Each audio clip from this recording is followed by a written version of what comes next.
O presidente Bolsonaro já disse que a lei da ficha limpa virou um instrumento para a perseguição da direita. O senhor acha que haverá tempo hábil até 2026 para anular ou promover mudanças nessa lei? Como estão as costuras no Congresso?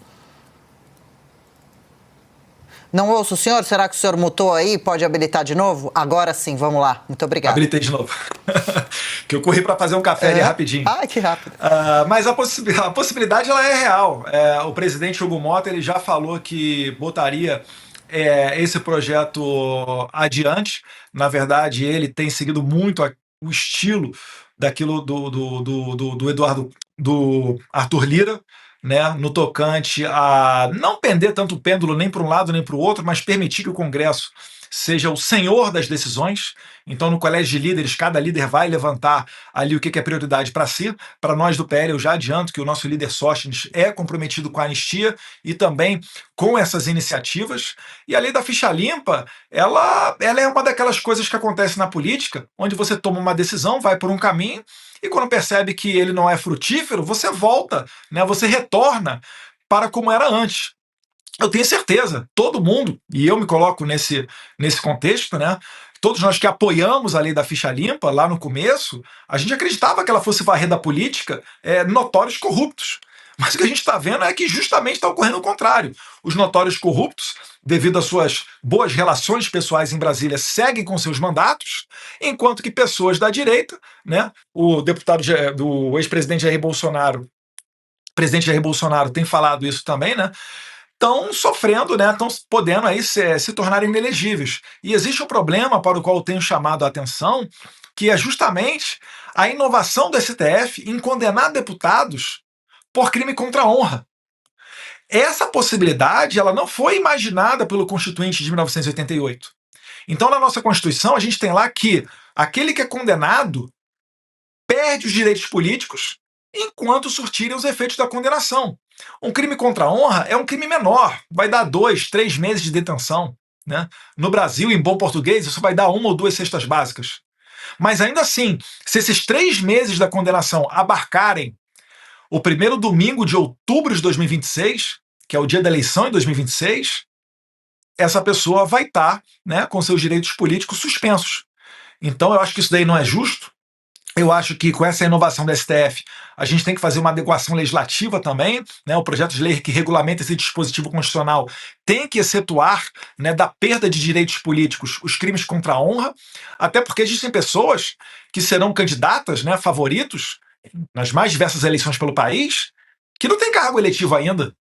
Aí se você perceber, calma aí, esse cara aqui vai se candidatar a deputado, a senador, a vereador, vou na polícia ali registrar uma queixa contra ele. Vai que eu consigo uma condenação porque ele me xingou e eu consiga caçar os direitos políticos dele e ele não consiga se eleger.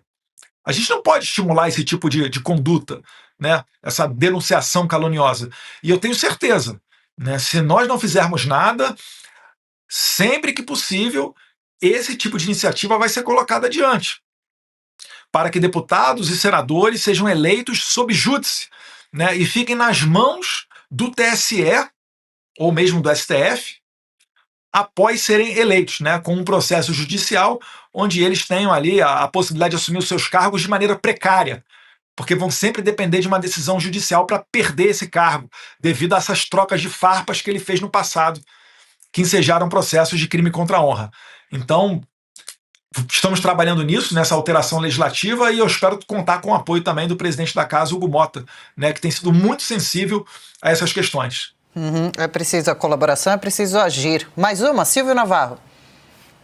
Deputado, o senhor falava agora há pouco da CREDEM, né? CREDN, né? É a Comissão de Defesa Nacional que tem prerrogativas para além do regimento interno. Ela tem prerrogativas de fronteira e de acordos diplomáticos. E o senhor sabe disso, evidentemente. É o caso o senhor assuma a comissão, de olhar com um pouquinho mais de cuidado o que aconteceu com o Felipe Martins, porque eu tenho a impressão que se esse fio for puxado, eu acho que muita coisa não para mais em pé. Com certeza, Silvio.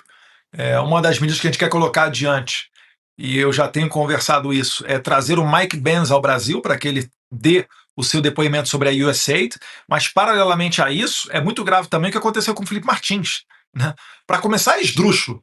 Você prendeu uma pessoa que fugiu dos Estados Unidos, você prende essa pessoa no Brasil, né? Na casa da sua noiva, né? Da sua namorada, da sua mulher, no Paraná, em Ponta Grossa.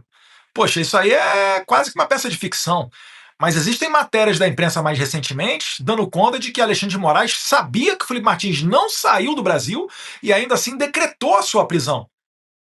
Então, como esse assunto nos Estados Unidos é tratado de maneira muito mais séria e lá não existe um Alexandre de Moraes, né, a Suprema Corte dos Estados Unidos, inclusive, é de sua maioria formada por juízes do espectro mais conservador, mais à direita, indicados por presidentes de direita, né, você tem um debate muito mais saudável, muito mais racional com relação a essa política migratória. E nos Estados Unidos isso é sério. Inclusive, eu dou o benefício da dúvida para não afirmar que ocorreu uma inserção falsa do Felipe Martins com a ajuda de burocratas da imigração norte-americana, mas é difícil você imaginar uma outra situação que não essa falsificação.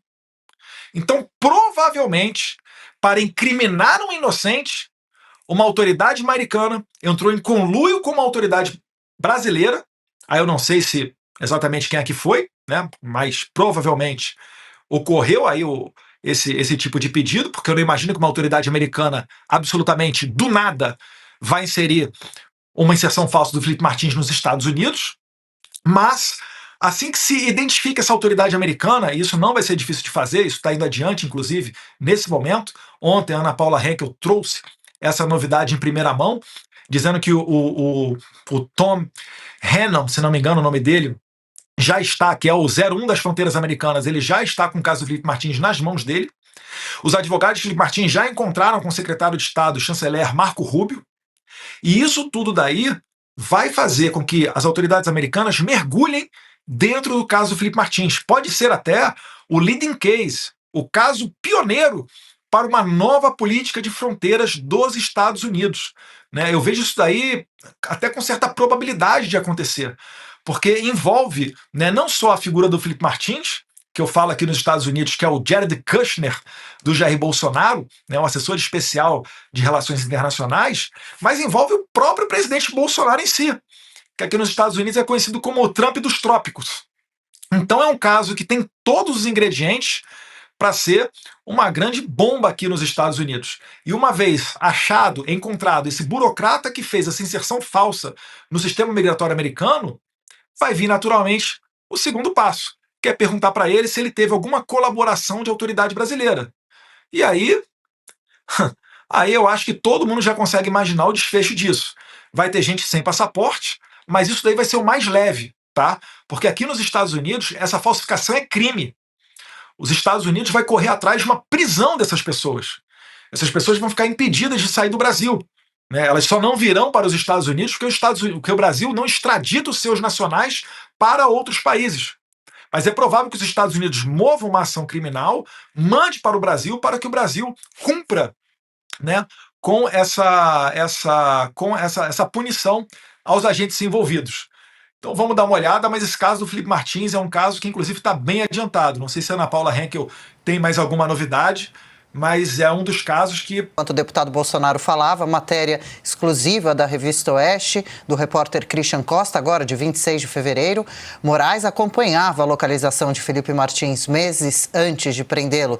Decisões do próprio ministro, agora sem sigilo, mostram que o juiz do STF possuía informação de geolocalização desde outubro de 2023. Última pergunta agora sim, de verdade, Cauti, para a gente poder liberar o deputado Bolsonaro. Cauti.